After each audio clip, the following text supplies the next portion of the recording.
একটু নাড়িয়ে চাড়িয়ে নিয়েছি, তখনই আলুটা সিদ্ধ মোটামুটি 50% হয়ে গেছে।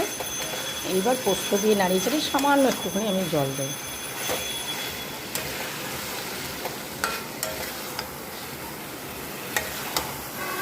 দিয়েছি নুন, হলুদ আর লঙ্কার গুঁড়ো, অল্প সামান্য লঙ্কার গুঁড়ো।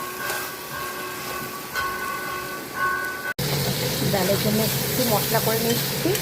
অন্য দিনগুলো শুধু ফোড়ন দিয়ে ডাল করি, যেহেতু আজ শনিবার সেই জন্য একটু ঘি দিয়ে মশলা ফ্রাই করে নিচ্ছি। শনিবার দিনগুলো আমাদের নিরামিষ। ডালটা একটা সিটি দিয়ে নিয়েছি, হয়ে গেছে আমার রান্না। খেতে দিয়ে দিলাম।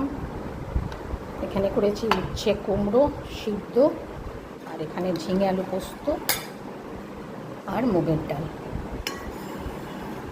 আজকে শনিবার, সব নিরামিষ আর সিম্পল রান্না আজকে।